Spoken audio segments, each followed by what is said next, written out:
من فترة بسيطة تم وقف العمليات بين إيران والكيان بعد ما شفنا كل طرف وهو بيستخدم أقوى معداته الجوية والصواريخ الاعتراضية والهجومية وحتى تقنيات الدرونز. ورغم انتهاء الأحداث إلا أن الترقب بين الطرفين لسه موجود، وكل طرف عمال يحدث في أسلحته أكتر استعدادا لأي جولة تانية. وسواء بعد الأحداث اللي فاتت أو خلالها أكيد كان في أكتر من طرف مستفيد. نفس الأحداث دي شبه اللي حصل بعد انتهاء الحرب العالمية التانية. الحرب خلصت والناس بدأت تحلم بالسلام، لكن الوضع في مكاتب شركة صغيرة في كاليفورنيا كان مختلف تماما.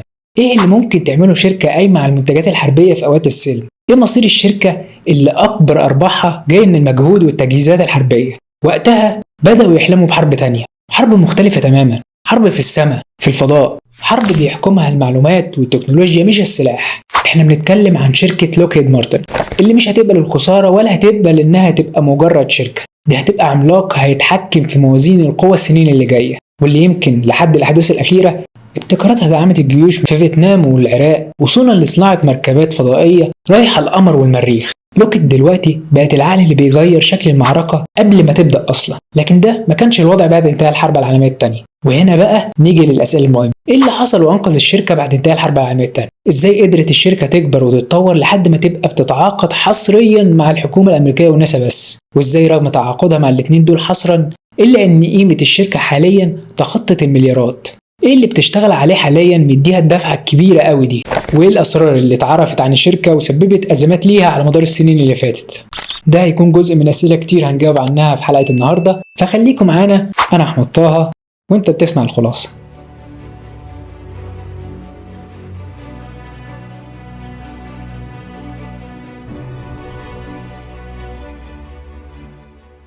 زي ما أنا حكيت لك الحلقة اللي فاتت، الشركة وقفت قصاد مشكلة وجودية، ما هو أكبر منتجاتها على وشك إنه يقف لأن الحرب خلصت. فالحقيقة هي محتاجتش تفكير كتير، لأن بعد الحرب العالمية الثانية أمريكا دخلت حرب جديدة وهي الحرب الباردة ضد عدوها الأول الاتحاد السوفيتي. بدأ الصراع بين الدولتين في التسليح لفرض السيطرة العالمية، كل واحد فيهم عايز يثبت إن هو أقوى من التاني. وبدأ البلدين يستثمروا مليارات الدولارات في التقنيات العسكرية.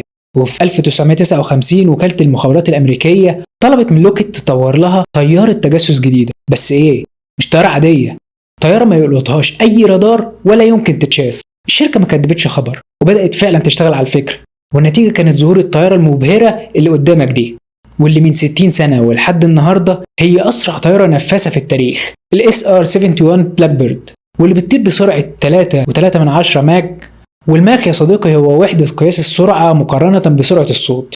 كمان صممت أكتر من طيارة مقاتلة زي F-104 ستار فايتر، أول طيارة مقاتلة دخلت الخدمة وبتطير بسرعة 2 ماخ، غير طبعا F-117 نايت هوك، أول طيارة شبحية في العالم. طبعا في الوقت ده كانت شركة لوكهيد عمالة تكسب نجاح ورا التاني، وشركة مارتن عمالة تخسر وتغرق أكتر وأكتر. حتى مؤسسها مارتن ساب المجال كله وبدأ يصنع طيارات مدنية، لكن لسوء حظه ما قدرش يتنافس مع الشركات الكبيرة زي بوينج وإيرباص، وعشان كده قرر يركز على تصميم الصواريخ ومحركاتها، واللي للمفاجأة نجح جدا فيها. هو اللي عمل صواريخ تايتن اللي كانت معمولة عشان تبقى صواريخ باليستية عابرة للقارات، لكن ناسا خدتها وطورتها واستخدمتها في برنامجها الفضائي جيميناي.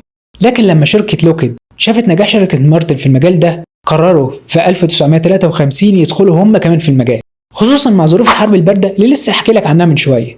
وعملوا قسم خاص لتطوير محركات الصواريخ والصواريخ الباليستية، واشتركوا فعلا في برامج صواريخ شهيرة زي ترايدنت وبوسايدن. أمريكا استمرت تمول الشركتين بالمليارات عشان بس يصمموا ويطوروا أسلحة جديدة، والشركة ضمت قسم الأنظمة الصواريخ وقسم الأبحاث الفضاء. لكن وبشكل مفاجئ الاتحاد السوفيتي ينهار، وفجأة بيختفي الطلب، والدعم الحكومي شبه توقف. فقررت شركة لوكهيد عشان تتجنب الإفلاس وتوقف أعمالها إن هم يتوسعوا ويضموا شركات تانية زي جنرال داينامكس وشركة مارتن مارياتا، اللي اندمجوا سوا سنة 1994 وبقى شركة واحدة معروفة باسم لوكهيد مارتن. ولو عايز تعرف هي نجحت بعد كده ولا لأ، كفاية أقول لك إن السر ورا التفوق العسكري الأمريكي في كل حروبها الخارجية، سواء بقى في فيتنام، العراق، أفغانستان، بيرجع جزء كبير منه لشركة لوكهيد مارتن. عندك مثلا في حرب فيتنام طيارات السي 130 ساعدت الجيش الأمريكي إنها تسيطر على السماء برغم صعوبة تضاريس فيتنام.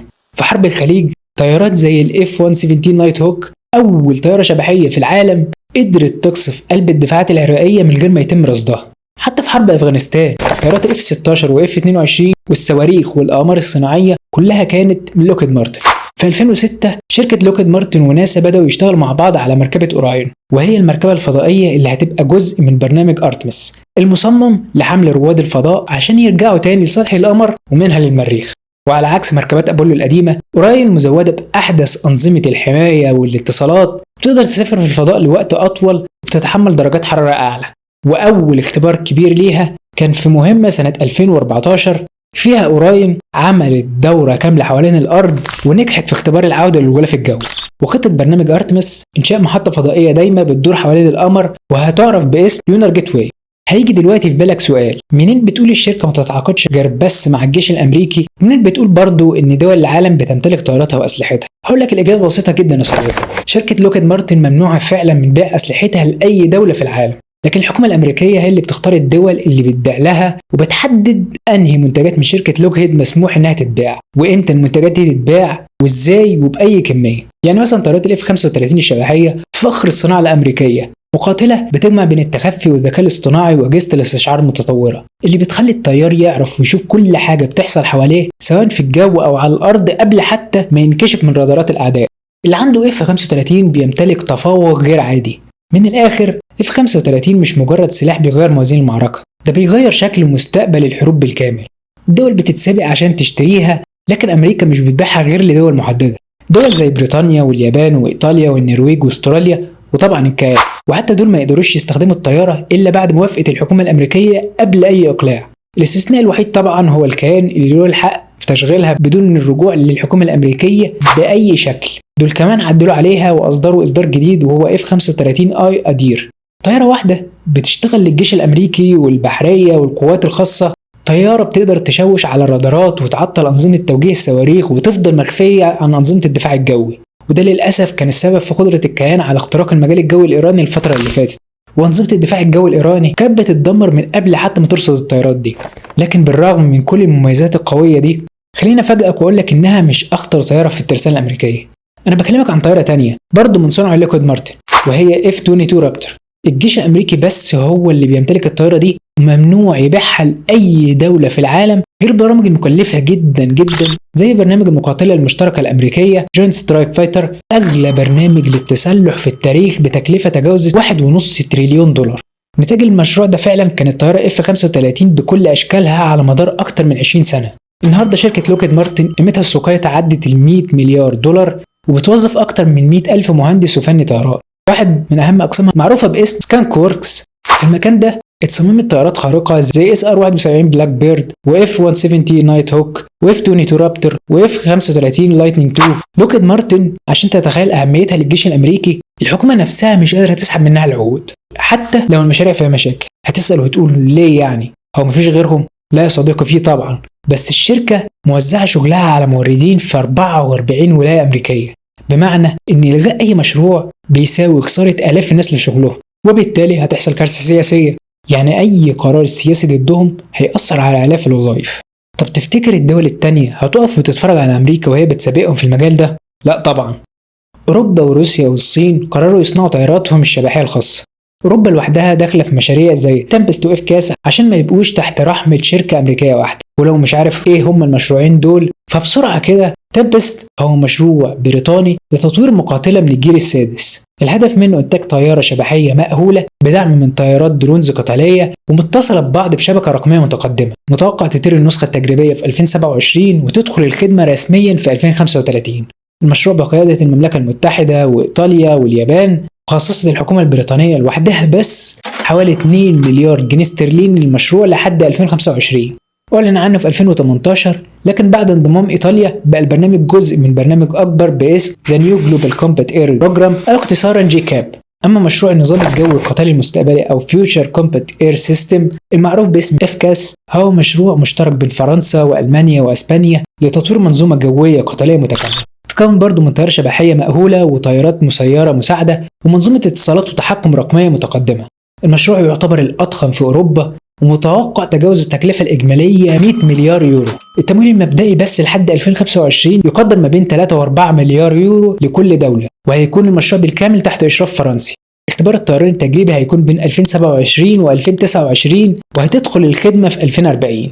دي كده بسرعة تفاصيل المشروعين، لكن لو تحبوا نتكلم عنهم بشكل أكبر في الحلقات الجاية اكتب لي تحت في التعليقات. طبعا أمريكا عارفة كويس مدى أهمية تصدر السباق ده، وعشان كده أطلقت برنامج الجيل القادم من الهيمنة الجوية إنجاد أو Next Generation Air Dominance. المشروع بالتعاون مع برنامج تاني وهو برنامج سكايبورج، وهو برنامج عسكري أمريكي سري بتطور القوات الجوية الأمريكية لتصميم نظام قتالي جوي من الجيل السادس يكون بديل للمقاتلة F-22 رابتور.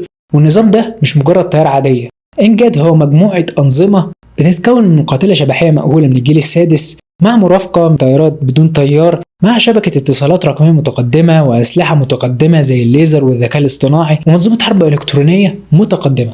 الولايات المتحدة بنت أول طيارة واختبرتها فعليا في 2020، متوقع دخولها الخدمة في 2030، وتكلفة الطيارة الواحدة متوقع تتراوح بين 200 ل 300 مليون دولار، وده على فكرة أكتر من ضعف سعر أغلى طيارة مقاتلة حاليا. وطبعا مش محتاج أقول لك إنها من تطوير شركة لوكهيد مارتن بالتعاون مع نورثروب وبوينج.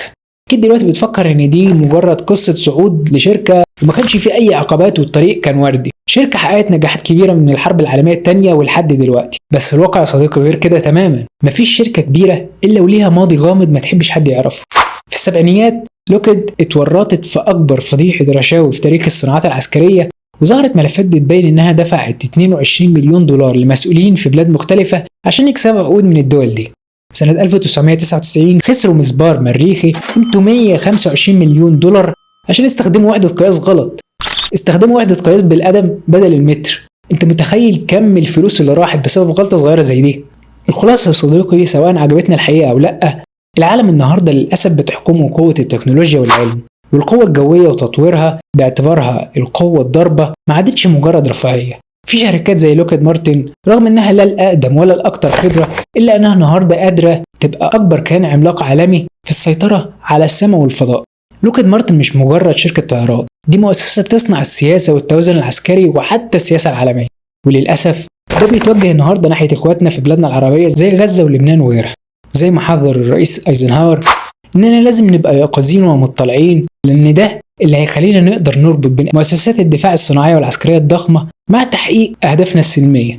Guard against the acquisition of unwarranted influence, whether sought or unsought, by the military-industrial complex. The potential for the disastrous rise of misplaced only an alert and knowledgeable citizenry can compel the proper meshing of the huge industrial and military machinery of defense with our peaceful methods and goals. وهنا بقى نيجي لسؤال الحلقة واللي هستنى اجابتك عليه في التعليقات. في رأيك لحد امتى هتفضل امريكا والعالم معتمد على الشركة دي والتكنولوجيا الخاصة بيها، خصوصا مع ظهور منافسين اقوياء من الصين وكوريا الشمالية وروسيا قدروا يصنعوا طياراتهم الخاصة الشبحية؟ هل الشركات دي على وشك انها تاخد مكان لوكهيد في السوق اللي بتسيطر عليه حاليا، ولا هتفضل لوكهيد مارتن محتكر الصناعات الدفاعية والفضاء؟ وهل احنا كعرب عندنا امكانيات تخلينا نقدر نصنع تكنولوجيا زي دي ويتم انتاجها وتطويرها بالكامل عندنا ولا لا؟ ولو ده حصل فمين الدولة الاقرب لده؟ ولو لا فايه السبب؟ استنى اقرا اجاباتكم في التعليقات. في النهاية ما تنسوش تدعوا لاهالينا في غزة، ولو عجبتكم الحلقة وحابين تشوفونا تاني اشتركوا في القناة وفعلوا الجرس ورشحونا لاصحابكم لو عجبكم المحتوى عشان هم كمان يقدروا يستفيدوا. وبكده يا صديقي نكون وصلنا للنهاية، هستناك الحلقة الجاية. سلام.